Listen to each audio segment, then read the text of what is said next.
Salam alaikum Mazoul, bonsoir. Ira pas. Il semble que presque tout le monde ira. C'est même que ça va se bousculer et même que ça va se marcher dessus. Je parle des prochaines élections législatives, bien sûr. À un certain moment, on avait cru que les partis et les personnalités politiques dites indépendantes allaient bouder ce scrutin. Je parle des partis de l'opposition. Et appeler à l'abstention massive, voire même au boycott actif. Nombreux parmi eux nous ont dit, redit et re-redit que participer à ces élections serait cautionner un régime illégitime. Un régime qui est en train de nous mener tout droit à une catastrophe que personne ne peut imaginer, nous ont-ils dit. Ils nous ont dit, redit et re-redit, qu'il ne servait à rien de toute façon de faire partie de ce pseudo-parlement, parce que de toute façon, les jeux étaient déjà faits, que le régime avait déjà décidé des quotas, que le RND, le FLN, les islamistes domestiqués et les indépendants, pas si indépendants que ça, ceux-là qui sont les clients du régime, allaient remporter à eux tous, ces gens-là, au moins 60% des voix, même si personne ne vote. Ils nous ont dit, redit et redit, que contrairement au slogan éculé qui a circulé tant et tant d'années, on ne change pas un régime de l'intérieur, que bien au contraire, le régime allait se servir de la présence très minoritaire de l'opposition, opposition Zama, au sein du Parlement pour se donner l'image exemplaire d'un État de droit et d'une démocratie véritable dont l'opposition participe au pouvoir législatif. Et ils nous ont dit des choses et d'autres, du même genre, avec ce qu'il faut de vigueur et d'emphase. Mais ça, c'était avant. C'était avant que tout le monde ne décide d'y aller à ces élections. Enfin, presque tout le monde, si l'on accepte quelques rares irréductibles. Des voix qu'on n'entend même plus, que même la presse passe à la trappe, contrairement aux participationnistes qui forment les rangs et commencent déjà à lever le doigt. Moi, monsieur, moi, monsieur. Ils y vont donc en nous livrant avec toute la conviction du monde des arguments et d'autres qui sont l'exact contraire des arguments qui nous disaient, qui nous avançaient quand ils nous affirmaient ne pas vouloir participer. Où est le problème? La politique n'est-elle pas l'art du possible, plutôt de l'impossible? Ne dit-on pas que la politique n'a pas d'état d'âme? Et donc, ils y vont, allègrement. Ils vont aller représenter un peuple qui ne vote pas, qui ne vote plus. Ils vont le représenter malgré lui. La seule chose qu'ils font mine d'oublier est que les candidats seront trop nombreux, qu'ils vont s'étriper pour les miettes qu'on va leur consentir, que la bataille sera rude pour avoir sa part du quota. Et ils font mine d'oublier aussi que cette fois-ci encore, et cette fois-ci surtout, l'abstention atteindra des chiffres records. Ils font mine d'oublier que jamais l'Algérie ne connaîtra un tel boycott, cette fois-ci, de l'avis de tous les observateurs sérieux. Sauf que cela ne les dérangera en rien, comme cela n'a pas dérangé leurs prédécesseurs, qui n'ont trouvé aucun problème à siéger dans le Parlement le moins représentatif du monde. La fraude et le bourrage, ce n'est pas fait pour les chiens. Aujourd'hui. Al-Watan, la CLTD veut les législatives et la transition démocratique par Farouk Jouadi.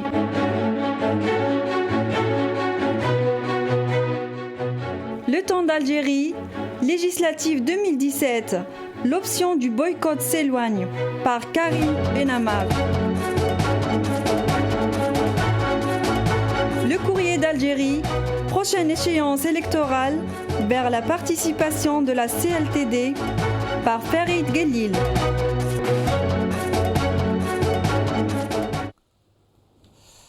Législative 2017 ira pas. C'est le titre de notre émission d'aujourd'hui et nous aurons avec nous sur le plateau dans un moment Badis Khnissa, président cofondateur du club Émergence et membre de Talaya al-Hurriyat, Brahim Younsi, président de l'UDM.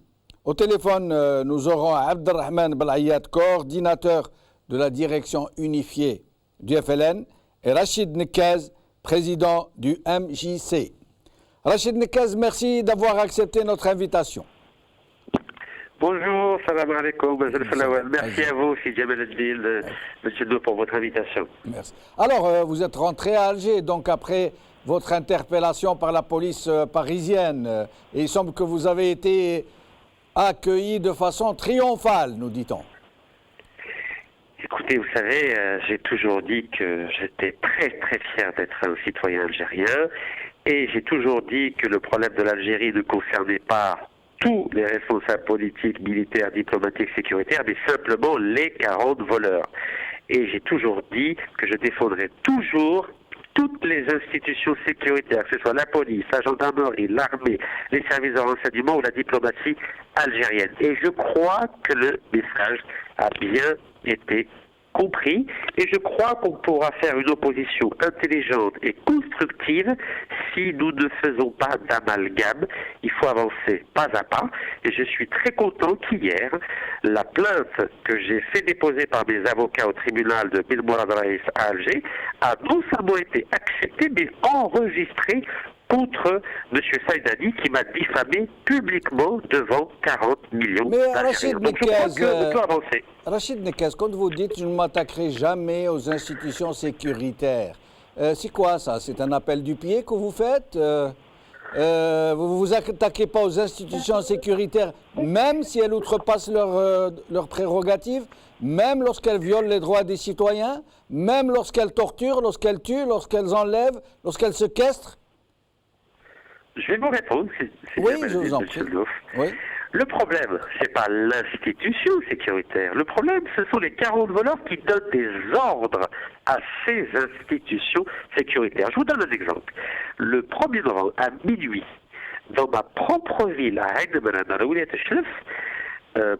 Sellal a donné ordre à la police de ma commune de m'arrêter pour ne pas que j'assiste aux festivités du 1er novembre, c'est-à-dire à la levée du drapeau algérien.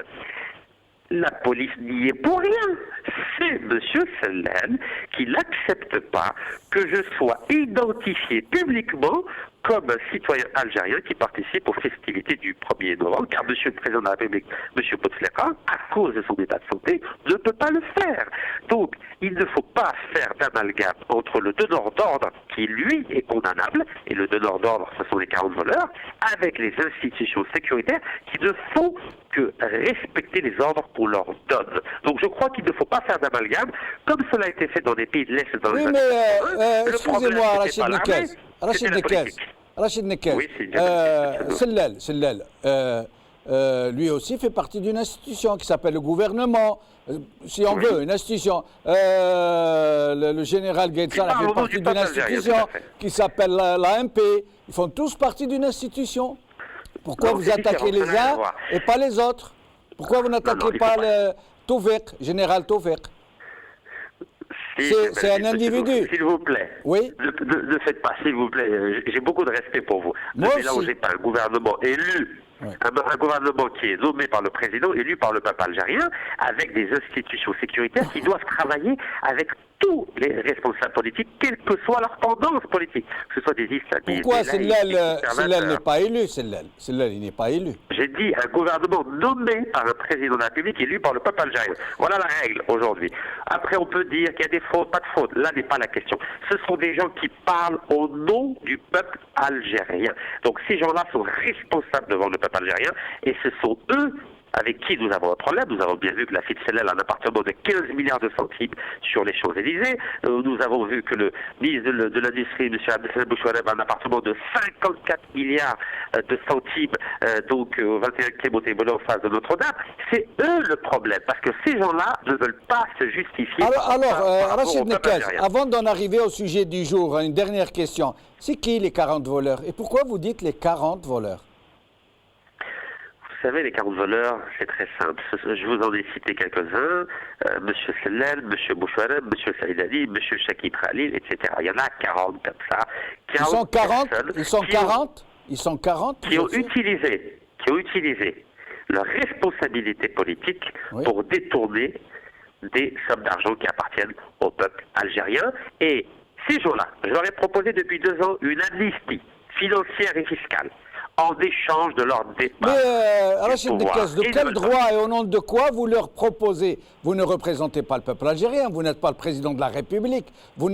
Comment vous leur proposez? Vous dites « je leur ai proposé ». De quel droit pouvez-vous disposer ainsi de la souveraineté populaire? Je ne dispose pas de la souveraineté populaire. Je suis, comme vous l'avez dit, un homme politique qui a présenté un programme politique. Oui, non, mais vous dites « je leur ai proposé ». Vous dites « je leur ai proposé ». De quel droit vous leur proposez? Un homme politique, il doit présenter un programme. Donc, dans le cadre de mon programme, que j'ai rendu public aux 40 millions d'Algériens, figure l'idée d'une amnistie fiscale et financière à ces 40 voleurs en échange de leur départ. Le peuple algérien, ensuite, est totalement souverain pour dire oui ou non. Et ça, cela se fait dans le cadre d'élections ou législatives. Oui, mais vous n'avez pas répondu à ma question, Rachid Nekez. Rachid Nekez, qui sont ces... Pourquoi vous dites 40 voleurs? Pourquoi il ne serait pas 41? Ou alors vous faites allusion à Ali Baba et les 40 voleurs? Non, on ne va pas jouer avec les mots. Je pense que l'ensemble des Algériens a compris à quoi correspondent ces 40 voleurs. J'ai même eu l'occasion donc de répondre à cette question lors d'une précédente émission chez vous à Al-Maghribiya. Vous savez, aujourd'hui, on a 54 ans d'opposition algérienne qui n'a pas abouti à une alternance politique en Algérie. Je crois qu'il faut aller par étapes. Il faut aller doucement et proposer une solution de sortie à ces 40 voleurs afin d'éviter des nouvelles violences en Algérie. Le peuple algérien ne veut plus de violence. La communauté internationale ne veut pas de violence en Algérie. Et je crois qu'en bonne intelligence, on peut trouver une solution pratique, une solution pacifique pour tourner la page de cette élite politique qui a brillé par son incompétence et qui est dans l'incapacité à gérer la crise économique, politique, financière, sociale, environnementale de notre pays. Aujourd'hui, j'ai bon espoir que ça change et on a bien vu qu'avec mon retour sans aucune difficulté à Alger, on voit bien que les choses évoluent doucement en Algérie. Beaucoup m'ont dit ne retourne pas en Algérie, tu auras des problèmes. J'ai dit que j'assume mes paroles, j'assume mes actes et en tant que citoyen algérien, quoi qu'il m'arrive en Algérie, je l'accepterai et je continuerai à me battre. Alors, venons-en aux élections législatives de 2017. Alors, finalement, vous y allez, vous n'y allez pas? Mais moi, j'ai toujours dit que j'allais participer à toutes les élections en Algérie, que ce soit les municipales, que ce soit les législatives, que ce soit les présidentielles. Je suis un homme politique qui n'est pas là pour jouer avec le peuple algérien. J'assumerai mes responsabilités, quelles que soient les conditions et quelle que soit l'organisation de ces élections, quel que soit le niveau de fraude, quel que soit le niveau de pression, je participerai à toutes les élections et je demande à l'opposition de présenter un front uni pour toutes les prochaines élections. Alors, commençons par le commencement. D'abord, pour les présidentielles, vous n'avez constitutionnellement pas le droit de participer. Vous le savez bien. Je vais vous répondre. Même si je change 100% de la Constitution, je serai, Inch'Allah, candidat aux prochaines élections présidentielles de 2019. Et vous le verrez par vous-même. Non, mais excusez-moi, Rachid Nekez, il faudrait quand même que nous parlions vrai, un petit peu, ne serait-ce qu'un peu. Vous dites que vous vous présentez. Or, la Constitution, la dernière mouture de la Constitution, vous interdit, vous fait barrage, vous ne pouvez pas vous présenter. Constitutionnellement, vous n'en avez pas le droit. Comment vous allez vous présenter? Comment? Constitutionnellement parlant, oui. Je serai candidat aux prochaines élections présidentielles algériennes d'avril 2019, Inch'Allah. Mais votre candidature ne sera pas reçue puisqu'elle n'est pas recevable constitutionnellement. Écoutez, je parle français, je crois que vous me comprenez. Moi aussi, je parle français, c'est ça qui m'étonne un peu, c'est qu'on dirait un dialogue de sourds. Pas du tout. Vous me posez une question, je vous dis que je serai quand même candidat. Mais comment? Expliquez-moi. Moi, je vous demande de m'expliquer. Mais, vous savez qu'il y a des subtilités dans des constitutions qui échappent peut-être à certaines personnes, mais qui n'échappent pas à ceux qui m'entourent. Donc je serai candidat, Inch'Allah. Alors ne gardez pas pour vous le secret, donnez-le à tous les Algériens. Donnez le secret à tous les Algériens, alors, puisque vous avez je viens de vous dire, la ce qui boîte vous secrète. intéresse, vous et l'ensemble de la jeunesse algérienne qui me fait confiance, c'est est-ce que je serai candidat? Et je leur réponds dès maintenant, oui, Inch'Allah, je serai bien Très candidat. bien, ok, on en prend acte. C'est la raison pour laquelle je continuerai à me battre, même si ce combat doit aboutir dans un temps. On en prend acte. Alors, pour les législatives, donc vous allez être présent. Alors, j'aimerais que vous nous expliquiez.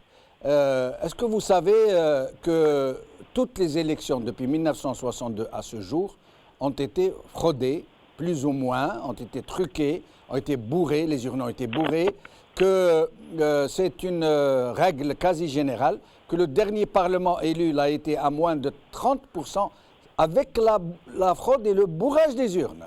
Et que de l'avis, y compris de barons du régime, c'est le Parlement le moins représentatif depuis 1962. Pourtant, cela n'a pas empêché les gens d'aller aux élections, de faire partie de cette mandature. Et il nous a expliqué qu'ils devaient changer le régime de l'intérieur. Ils viennent de passer donc leur mandat. Ils n'ont rien changé du tout. Et donc vous-même, est-ce que vous croyez que cette fois-ci, il n'y aura pas de fraude et de bourrage des urnes? Est-ce que vous croyez que vous allez être élu par des Algériens?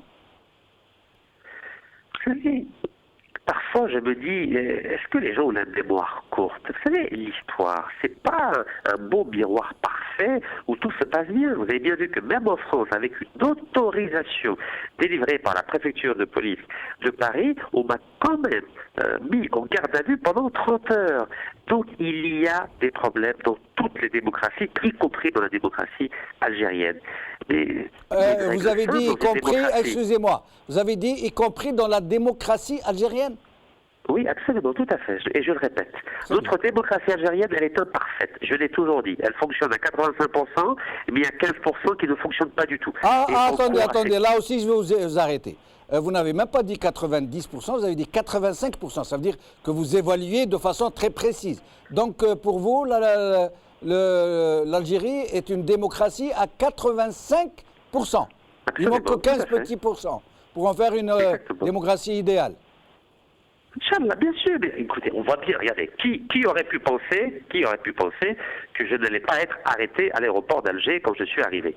Même vous m'avez dit que j'allais me faire arrêter, oui ou non? Non, je n'ai pas dit arrêter, je dis vous allez vous faire embêter un petit peu. Je n'ai pas dit arrêter. Ils n'ont pas intérêt à vous arrêter maintenant. Et puis, vous savez... Non, mais Rachid Nekez, vous pensez que le fait de ne pas vous avoir arrêté donne du crédit à ce régime? Que du coup, du jour au lendemain, il devient une démocratie à 85% parce que Rachid Nekez n'a pas été arrêté? Vous êtes sérieux, Rachid Nekez? Si, Djemal-Bil. Oui. Je fais partie des opposants politiques algériens. D'accord. Mais je fais partie de ces opposants qui croient, de façon sincère, qu'on peut changer la situation de l'intérieur, mais avec des pressions de l'extérieur. Donc toute ma stratégie, c'est d'améliorer la situation démocratique algérienne par mes propos, par les propos des opposants aussi, par les actions constructives des opposants et des miennes aussi, mais en avançant douga. J'y crois. Il va y avoir des prochaines élections législatives. Je vais y participer. S'il y a des problèmes, je vais les dénoncer, je vais les révéler, dans l'optique d'améliorer la situation pour les prochaines élections qui viendront après. C'est-à-dire, à les appeler, c'est Mahali en novembre 2017. Et ensuite, s'il y a un nouveau des problèmes, je les dénoncerai aussi, afin d'améliorer les prochaines élections qui viendront après, c'est-à-dire les présidentielles d'avril 2019. Je crois qu'il faut qu'on avance pas à pas. Rachid Nekez, une dernière question avant de passer à l'invité qui vient d'arriver, Badis Khnissa. Vous savez, le mandat qui va finir bientôt, et il y a eu quelques députés qui sont très honnêtes, très intègres, très énergiques, très dynamiques, très enthousiastes, très tout ce qu'on veut, qui ont dénoncé, qui faisaient des vidéos, qui transmettaient via les réseaux sociaux, mais à mon avis, à moins que je ne me trompe, ils n'ont rien changé du tout. Mais sociaux-là, Oui. ils sont formidables, mais ils travaillent tout seuls. On ne peut rien faire tout seul. Non, ils ne sont pas tout seuls, ils sont une quinzaine à une vingtaine de députés très actifs. Ils ne sont pas seuls. Non, attendez, monsieur spécifique, on va parler de monsieur spécifique. Par exemple, tout le monde connaît le député spécifique. Il a toujours travaillé tout seul. Je l'ai contacté. À l'époque où il avait montré un papier disant que monsieur Bouchouareb avait la nationalité française. Je lui ai dit, est-ce que tu peux me communiquer ce document afin de pouvoir partager et de pouvoir organiser une action collective? Il n'a jamais répondu. Et c'est comme ça avec tous les opposants visibles aujourd'hui sur la scène politique algérienne. Ils travaillent tout seuls. Tout seul, on n'arrivera à rien. Restez avec nous, Rachid Nekaz. Je reviens à vous dans un petit moment. Restez avec nous, s'il vous plaît. Badis Khnissa, merci de nous avoir rejoints. Bonsoir. Bonsoir. Alors, je vous ai présenté comme président cofondateur du Club Émergence. J'ai rappelé que vous étiez aussi membre de Talaya El Hurriyat. Membre du comité central, absolument. Membre du comité central, très bien. Alors, est-ce que Talaya El Hurriyat va participer aux élections, finalement, législatives de 2017 ? Alors, la question, effectivement, elle se pose, mais je pense qu'il faudra comprendre d'abord les tenants de cette décision. Oui. Nous croyons profondément que, justement, cette décision doit émaner d'une approche pro-démocratique qui est en phase avec un peu notre ADN du parti présidé par Ali Benflis. Et donc, c'est dans ce cadre-là que nous avons d'abord jalonné cette décision par des tenants, par des actions en amont. Aujourd'hui, pour prendre cette décision, je vais vous expliquer d'une manière procédurière et d'une manière d'un constat citoyen. D'accord. Pour la manière procédurière, c'est que le bureau politique du parti politique Talaya El Hurriyat, à la demande également de Ali Benflis, a demandé un rapport. Ce rapport, ça sera un outil, si vous voulez, de travail qui va synthétiser, voire détailler pour certains chapitres, notamment les aspects institutionnels, les aspects administratifs, juridiques et politiques, afin de mieux cerner et comprendre l'écosystème dans lequel vont se tenir ces élections. Une fois ce rapport établi, rédigé et validé, il sera communiqué au moment opportun à notre base militante du parti et au comité central, territoriaux, régionaux, pour la bonne et simple raison de sensibiliser, d'informer en profondeur, avant toute chose, pour qu'on puisse, lors de la 3e session ordinaire de notre comité central qui se tiendra normalement début d'année, donc mi-janvier 2017, où cette décision émanera d'un consensus, enfin d'une décision collégiale et démocratique. Pourquoi vous pensez, je me permets de vous interrompre et je vous rends la parole, vous pensez qu'il faille tant de procédures et de chichis pour se rendre compte que c'est une farce, de toutes les façons, ces élections seront par quota, le RND, FLN, islamistes domestiques, indépendants domestiques auront à peu près 60%, et que vous tous, vous aurez un grand maximum de 40%. Vous savez très bien que ça va se passer comme ça. Ça ne peut pas ne pas se passer comme ça. Ça ne peut pas ne pas se passer sans fraude. Ça ne peut pas ne pas se passer sans trucage, sans bourrage des urnes. Vous savez bien. Absolument. Donc autant aborder les choses de façon simple et claire. On l'aborde d'une manière sereine et surtout transparente. Oui. Ce que vous êtes en train de dire, c'est exactement l'approche que nous souhaiterions à terme, in fine, y apporter. Donc cette lecture d'abord, où je disais tout à l'heure dans une seconde phase citoyenne, oui. Ce constat, je pense qu'aujourd'hui il est aisé à faire par le citoyen algérien, nos compatriotes à l'étranger, qui est de comprendre un peu cette sémantique des élections aujourd'hui et leur tenue, notamment frauduleuse. Je pense que Talaya El Hurriyat et Ali Benflis, on est la preuve tangible justement de cette fraude, où on a été victime. On a fait d'ailleurs un livre blanc par la suite, avec des preuves sans équivoque, bien entendu, à charge. Oui. Je pense que ce constat citoyen... Qu'est-ce que ça a changé ? Non mais j'y viens. Après le livre blanc de M. Benflis. Non mais j'y viens. Ouais. Mais c'est un livre en fait justement à charge, et c'est un livre qui va travailler dans ce sursaut républicain pour que la base, le seul constituant de ce pays qui est le peuple, ait conscience et qui comprenne surtout que son vote n'est pas respecté d'une manière souveraine. Maintenant, cette lecture d'un citoyen lambda, comme je le suis. Maintenant, pour revenir un peu sur la procédure, du moins les étapes que nous avons voulu mettre en place, je pense que l'heure aujourd'hui est assez grave et urgente pour qu'on ne puisse pas se noyer dans du chichi, comme vous l'avez dit, ou des actions un peu parallèles ou peut-être outrancières. Notre défi aujourd'hui, c'est quand je disais que la décision émane démocratiquement du parti et de sa base, oui. On aurait pu, Ali Benflis à la tête du parti, on prend la décision de boycotter ou pas. Donc aujourd'hui, on est vraiment... c'est-à-dire qu'on Mais vous êtes à peu près comme ça, à la louche. D'après vous, vous allez y aller ou pas? Je ne pourrais vous dire. Après, il y a mon constat citoyen. Non, mais je vais vous dire. Moi, personnellement, par exemple, connaissant bien un peu le contexte, moi, je ne me fais aucun doute que Talal al-Hurriyat va y aller. Écoutez, ça engage que je serais très étonné vous avez droit à cette lecture. Que Talal al-Hurriyat n'y aille pas. Vous y avez droit à cette lecture, comme d'ailleurs d'autres l'ont pour le boycott ou le boycott partiel. Enfin, vous savez, il y a plusieurs hypothèses. Mais encore une fois, l'heure est tellement grave et assez urgente pour que l'action vers le boycott ou pas s'impose, mais d'une manière démocratique. Encore une fois, nous sommes cohérents dans notre action.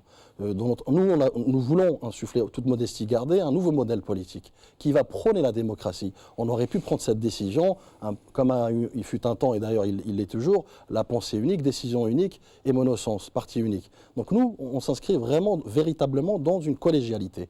Donc si ce rapport est fait d'une manière, on va dire, bien ficelée, c'est un rapport détaillé qui est l'image exacte de quel sera le contexte justement des élections aujourd'hui, il va donner la résultante qui s'imposera. Maintenant, vous me posez la question si le Talal al-Hurriyat y va ou pas, ne serait-ce que par respect envers ma famille politique, je ne pourrais me substituer à cette décision.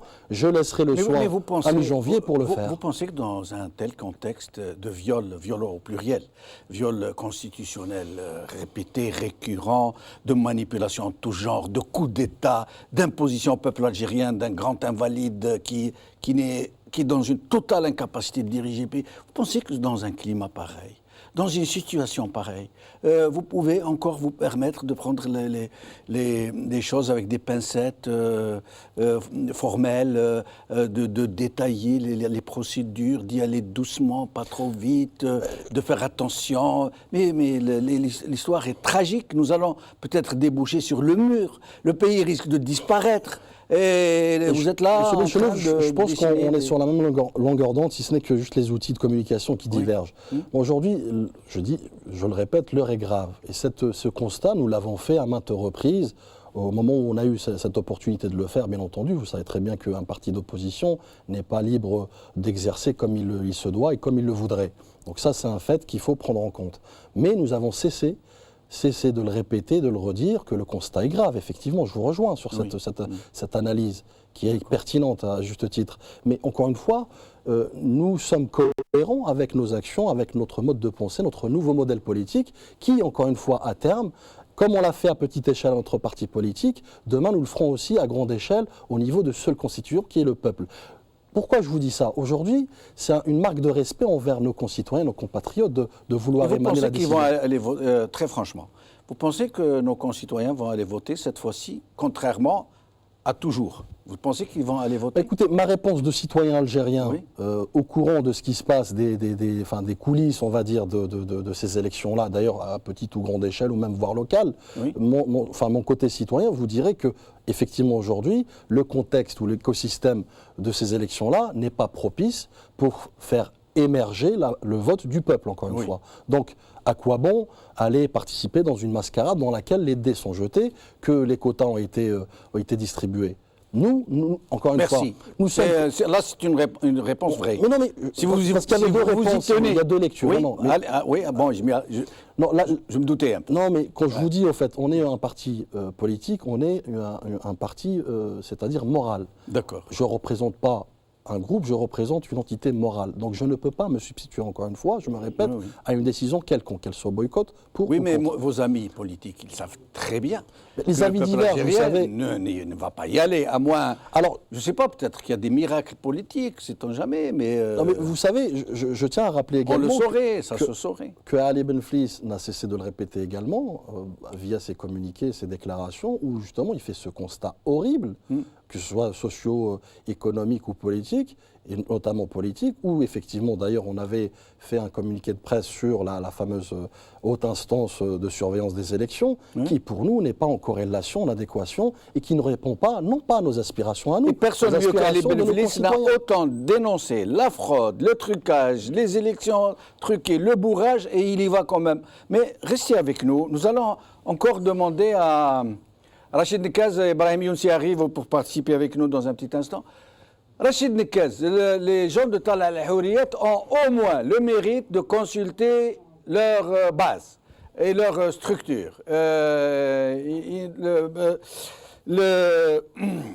Badis Khnissa qui est avec nous ici ne veut pas me donner de réponse, il dit, même s'il s'en doute, j'imagine, mais il ne veut pas se substituer à la volonté de sa base, il dit attendre que ça tombe pour pouvoir livrer de façon officielle. Or, vous, est-ce que vous avez consulté votre propre formation, votre base, vos militants, avant d'y aller, avant de décider que vous y allez? Mais est-ce que vous consultez ma page Facebook? Il y a pratiquement 1 million d'abonnés à Période Sahara. Pardon, d'abonnés? Vous m'avez dit d'abonnés? Oui, j'ai pratiquement 1 million d'abonnés. Mais on parle de militants, on ne parle pas d'abonnés. Nous parlons de militants. Oh bah, venez voir aux manifestations qu'on organise à Paris, avec tous les gens qui viennent nous voir ici en Algérie. Ils exercent une pression considérable. Non, mais attendez, Rachid Nekez, excusez-moi. Non. Excusez-moi, il faut que nous mettions quelque chose au point. Moi, je ne vous parle pas d'abonnés, moi, je vous parle de militants et de structures de votre parti. Est-ce que vous avez consulté vos militants, vos structures, ou est-ce que vous avez consulté vos abonnés Facebook?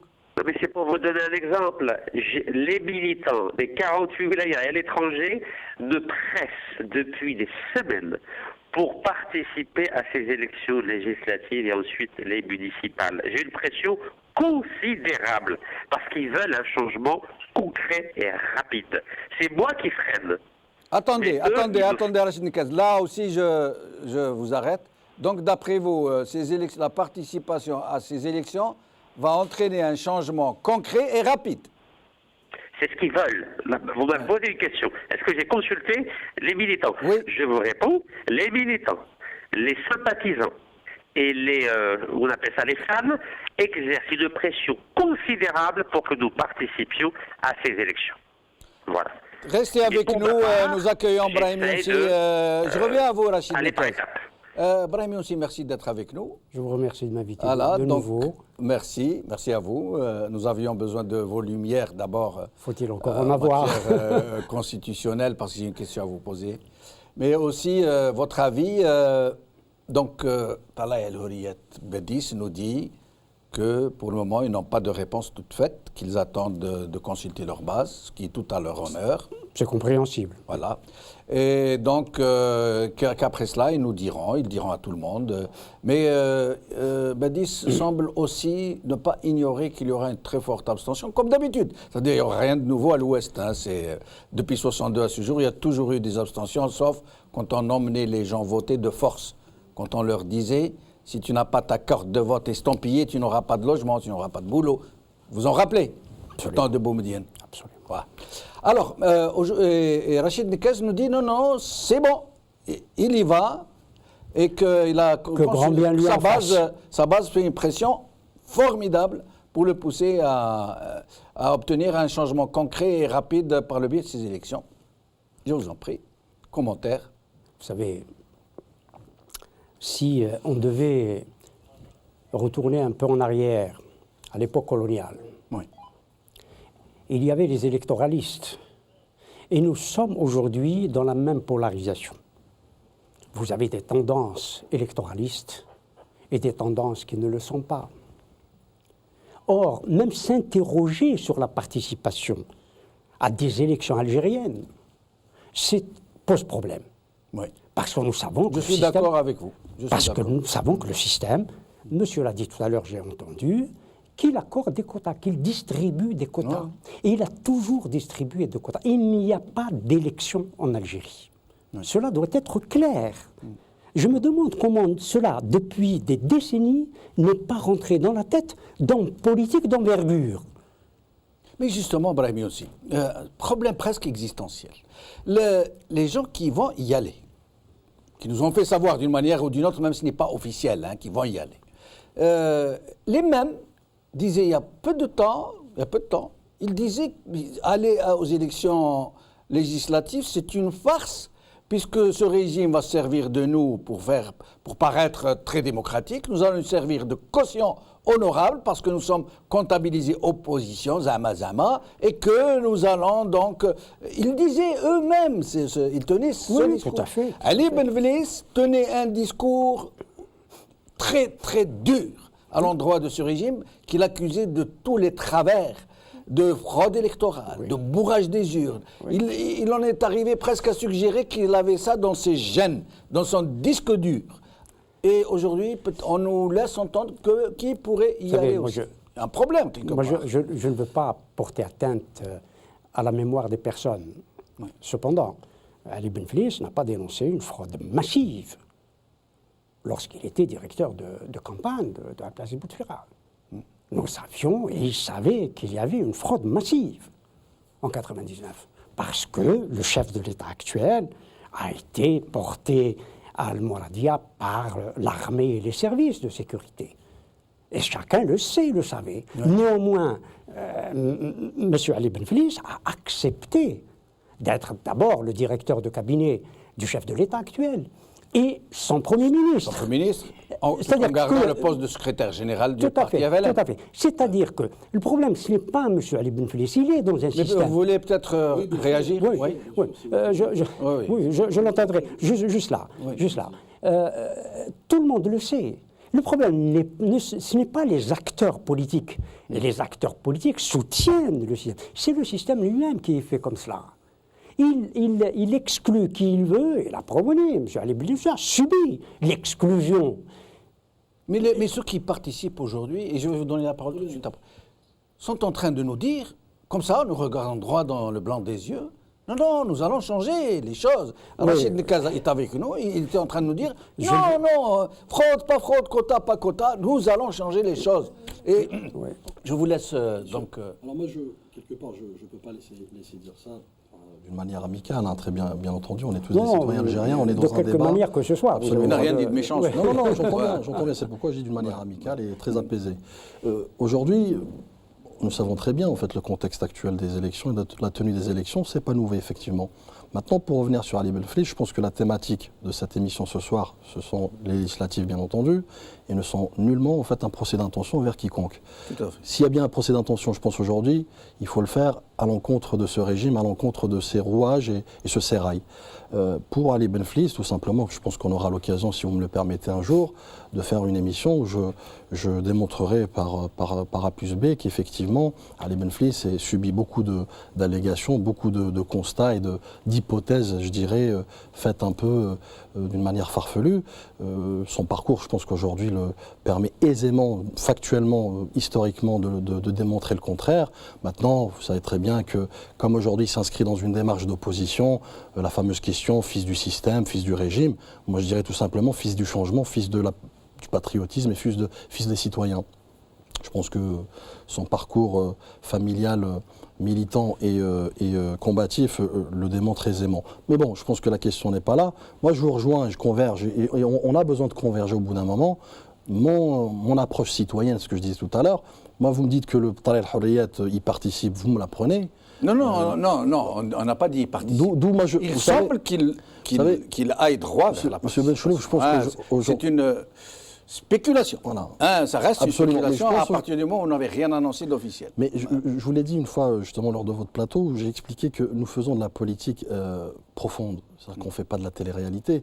Nous ne faisons nullement, encore une fois, des lectures... On n'a pas d'autre choix. Non, mais on essaie d'avancer. On n'a pas d'autre choix devant une situation aussi plombée, dans une démocratie où les règles du jeu ne sont pas normales, que nous revendiquons que de ne pas respecter ces a priori procéduriels, d'attendre que les partis fassent leur communiqué pour pouvoir reprendre. Monsieur Benchelouf, vous ne m'écoutez pas. Ce que je vous disais tout à l'heure, c'est que je vous expliquais qu'il y a une procédure... Je vous écoute très bien. Non, mais c'est une façon de parler, bien entendu, je ne me permettrai pas. C'est que cette procédure à laquelle vous tenez beaucoup, en fait, on peut appeler ça un processus démocratique. Oui. Si vous voulez que la terminologie a toute son importance, c'est un processus démocratique qui répond, bien entendu, au programme et à nos convictions. Donc on a voulu que ça émane vraiment de la base. Non, j'entends bien. Mais moi, ce que je demande, si vous le permettez, de votre plateau, c'est qu'aujourd'hui, je pense qu'il est grand temps, vous l'avez dit, on n'arrête pas de le répéter, que l'heure est grave, que l'urgence de la situation implique des actions concrètes. Donc les actions concrètes, on en parle aujourd'hui justement. Essayons de construire cet avenir commun, collectif, en étant des citoyens actifs. Donc aujourd'hui, je converge sur certains points avec monsieur, avec vous, avec tous les citoyens algériens. Et d'ailleurs, c'est ce que nous devons garder en tête, c'est-à-dire ce qui nous unit. Aujourd'hui, ces élections-là, encore une fois, je vous expliquais ma lecture citoyenne, en résultant d'un sursaut républicain, m'incite justement à me poser des vraies questions, des questions sur ces élections-là. Ces élections-là, effectivement, nous n'avons pas vocation à aller dans un sarcasme ou un jeu tendancieux dans lequel nous allons participer, quand bien même nous allons peut-être être en incohérence avec notre attitude et nos convictions et nos principes intrinsèques. Donc aujourd'hui, cette décision émanera effectivement du parti, de sa base militante. Rien n'empêche que ce soit nos militants, nos concitoyens et nos compatriotes qui aient leur propre lecture, qui je pense aujourd'hui, au vu de ce qui se passe sur la scène politique, est très aisée, très facile. Et d'ailleurs, je vous rejoins. Ali Benflis, en tant que citoyen avant toute chose, a donné sa propre lecture sur, que ce soit la cosmétique politique imposée à un moment donné. Sa lecture devrait inciter à ne pas y aller. Mais je vais reprendre 2 mots que vous venez de dire. Maintenant, en vous exprimant, vous n'avez pas dit l'État algérien. Vous avez dit le régime et vous avez dit le sérail. À votre avis, Badis Khnissa, un homme politique qui est dans une formation politique qui se dit très représentative, assez costaude, j'allais dire, très bien étoffée, très bien implantée un peu partout dans le pays, est-ce que vous pensez qu'il est de bonne aloi pour un politicien comme vous d'aller dans des élections qui sont organisées par un régime, par un sérail, et non pas par un État digne de ce nom? Je vous l'ai dit au début de l'émission, effectivement, mon citoyen, enfin ma personne en citoyen algérien patriotique qui plus est, bien entendu, je ne veux pas participer à cette débandade politique et je dirais cette comédie politique électorale. Donc oui, effectivement, moi, Badis Khnissa aujourd'hui, solennellement, je vous dis que dans le contexte actuel, effectivement, et ça n'engage que moi, citoyen algérien, de ne pas y participer pour la bonne et simple raison qu'on ne peut pas cautionner par la participation à un régime que nous condamnons, que nous revendiquons. Ça, c'est le Badis Khnissa personnel, président cofondateur du club émergent. Non, monsieur Béchinouf, encore une fois, je ne peux pas me substituer à une entité morale. On a des milliers de sympathisants politique et de militants auxquels, ne serait-ce que par respect, marque de respect envers eux, je ne pourrais prétendre avoir la science infuse et leur dire sur ce plateau qu'il faut y aller, il ne faut pas y aller. Il y aura un rapport dans ce sens qui va être très détaillé et qui va englober tout l'écosystème électoral, administratif, comme j'avais expliqué tout à l'heure. Brahim Younsi, je vais vous donner la parole, mais j'aimerais d'abord qu'on en vienne à un problème, j'allais dire, constitutionnel, de droit constitutionnel, que j'aimerais que vous m'expliquiez. Normalement, au cours de la législature, de la mandature, il y a 5 fois des sessions. Des sessions. J'ai compris. Voilà. Alors, les sessions sont censées être de 10 mois chacune. Et elles ne peuvent en aucun cas, et cela est une disposition constitutionnelle irréfutable, indiscutable, elles ne peuvent en aucun cas être de moins de 10 mois. Or, les 4 premières sessions ont été des sessions de 10 mois, sont déroulées normalement. Mais cette session-ci, si elle va normalement pour permettre la tenue des élections, devrait être interrompue en avril, n'est-ce pas? Or, elle ne sera pas une session de 10 mois, ce qui sera une violation flagrante de la Constitution. À votre avis? Oui, vous parlez de l'article 135. Exactement. L'article 135 est très imprécis. Oui. C'est vrai qu'il parle d'une durée de 10 mois. Voilà. Cela est clair. C'est clair, il dit 10 mois et pas moins. Oui, oui, absolument. Oui. Il parle d'une durée de 10 mois. D'accord. D'autres constitutions il dit, je crois qu'elle peut être prorogée de 10 jours. Par le Premier, oui. Par le Premier ministre. D'une dizaine de jours. D'une dizaine de jours. Voilà. Pas davantage. C'est vrai. C'est vrai. Le problème, c'est qu'il y a les sessions, effectivement, qui sont de 10 mois, mais vous avez une législature. Oui. Et une législature qui arrive à fin de mandat. D'accord. Bon, cela est clair, hein, je crois que, y compris dans le pays où nous sommes. Oui. Mais la cessation de la législature est bien précisée. D'accord. Et les sessions aussi. D'accord. Les sessions aussi. Elles doivent se terminer, elles sont de 9 mois, elles ont une date de début, octobre, et elles se terminent fin juin. Oui. Vraiment fin juin, jour ouvrable de fin juin. D'accord. Mais les élections législatives, par exemple en 2017, ont lieu le 10 ou le 10 juin. D'accord. C'est-à-dire qu'il Ils Pas en anticipent. juillet plutôt? Non, non, en juin. D'accord. En France, c'est en juin. D'accord. En juin. En Algérie, les législatives dernières ont eu lieu en mai, le 10 mai, je Oui, crois. oui. Et elles ont lieu cette année, le 27 avril. Ça veut dire qu'elles ont été rapprochées. D'accord. Sauf que l'article 135 émane de la révision constitutionnelle du 6 dernière mars. mouture. Du 6 mars. Oui. Donc, il est très imprécis. Il dit quand doit s'ouvrir la session, mais il ne dit pas quand elle doit. Mais de toutes les elle doit façons, c'est s'achever. anticonstitutionnel. Pas forcément. La logique constitutionnelle Pas voudrait forcément. que le président Non, non. dissolve. Non, si on reste dans le cadre de la La Constitution et des Constitution dit institutions. en aucun cas elle ne Oui. doit être Non, moins de 10 mois. Le président de la République, si nous restons dans, entre guillemets, la logique des textes, Oui. bah, moi, tous ces textes-là, ne sont pas valides pour Absolument, moi. Bon, ils n'ont aucune légitimité pour moi.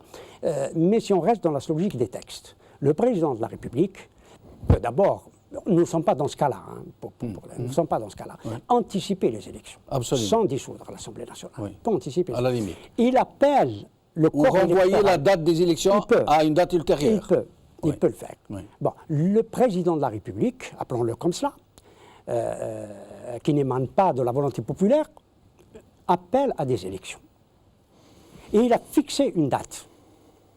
C'est cette date-là qui... Maintenant, la question qui se pose, c'est vrai qu'on arrive à une fin de législature, mais est-ce que la fin de la durée du mandat affecte les sessions? C'est ça. Bon. Constitutionnellement, ça ne devrait pas l'être. Ce que je veux dire, c'est que l'expiration Oui. du mandat affecte-t-elle les sessions? C'est-à-dire, s'il y a une question d'urgence à traiter, l'Assemblée nationale actuelle peut encore Mais à la traiter. limite, là, tel que vous décrivez, ça devient une question d'interprétation. Oui, Or, toujours. Voilà. Toujours. En l'occurrence, il va y avoir une session qui n'atteindra pas la durée prévue normale, etc. constitutionnellement. Oui. Constitutionnellement. Oui. Donc, Oui.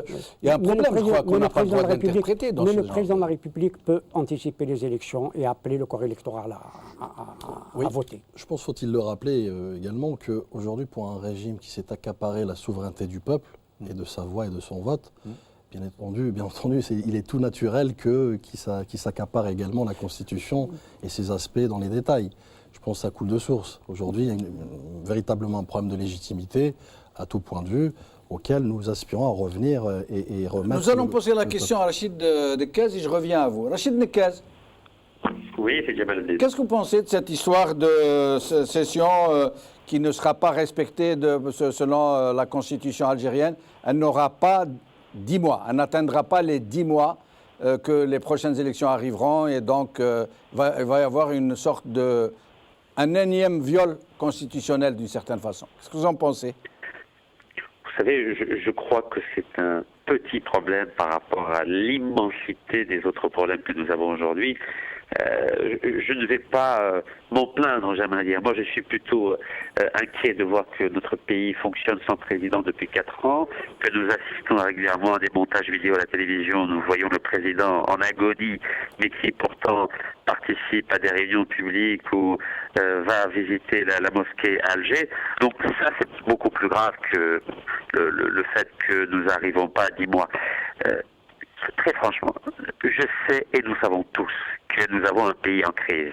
Je sais et vous savez tous que nous avons d'immenses difficultés et que nous n'arrivons pas à réaliser l'alternance politique parce que ceux qui gouvernent ce pays ont beaucoup de choses à se reprocher, ont volé beaucoup d'argent et je crois très sincèrement que si nous ne réglons pas la question des garanties à accorder aux responsables politiques actuels pour leur dire « vous pouvez quitter le pouvoir et on ne vous embêtera pas », il n'y aura jamais d'alternance. Oui, mais Rachid Nekaz, c'est vrai que nous pinaillons beaucoup. Attends d'abord le choix de faire autrement et puis vous voulez répondre, Brahim Younsi? Non, mais je vous dis qu'il doit parler pour lui. Bon, ces questions-là sont très difficiles. Il y a des voies référendaires. Le peuple doit être consulté là-dessus, mais faut-il encore être dans un régime légitime? Et ce que je voulais dire tout aussi amicalement, ce que vous dites est vrai. Seulement, je n'ai pas fait personnellement un procès d'intention à votre président, à M. Benfeliz. Mais j'ai cité des actes, des faits et un parcours. L'homme, qu'on le veuille ou non, que vous le vouliez ou non, la situation est cela, il n'est pas le seul, dans ce cas, était dans un système, était dans un régime, il était au plus haut niveau du système, c'est-à-dire Premier ministre d'un gouvernement. Mais raison pour laquelle, encore une fois, vous avez évoqué un mot qui m'intéresse beaucoup, qui m'interpelle, qui est le parcours. Oui. Aujourd'hui, si on ressasse son parcours chronologiquement, je l'ai pas ressassé. on notera, il y avait beaucoup de dit. sacrifices dans ce sens qui ont été produits. Vous avez beaucoup dit, je termine. Vous avez beaucoup dit, je termine. Vous avez beaucoup dit. C'est pas beaucoup de temps. C'est la raison pour laquelle je voulais reprendre cette question, parce que vous avez parlé de procès d'intention. Je ne fais de procès d'intention, je n'ai jamais, ça fait 40 ans que je suis dans l'opposition, en exil, et davantage encore, parce que je l'étais déjà en Algérie.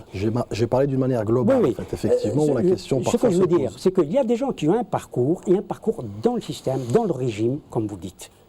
C'est cela. Et M. Meslich, que nous voulions ou pas, que vous le vouliez ou pas, qu'il le veuille lui-même ou pas, il a ce parcours-là. Il a ce parcours, un parcours dans le système. Maintenant, je ne dis pas qu'il n'est non citoyen. Il est citoyen, et il a le droit de participer à toutes les élections qu'il veut, à jouer un rôle politique. Mais cette chose-là, il faut la rappeler, qu'il n'est pas un opposant. Il n'était pas un opposant du système. Je me réjouis qu'il, aujourd'hui, se mette du côté de l'opposition, mais pour changer le système, mais la manière de changer le système. Et si le Tala el-Houriyat participe aux élections, il me semble qu'il n'est pas sur la voie du changement du système. Mais justement, Brahimi aussi, en moins d'une minute, puisque nous avons débordé un peu sur le temps, si Tala el-Houriyat demain annonce qu'ils ne participeront pas aux élections... Non, néanmoins, je l'ai toujours dit. Imaginons, rêvons, que Tala el-Houriyat va dire « Non, nous ne participons pas à cette farce ».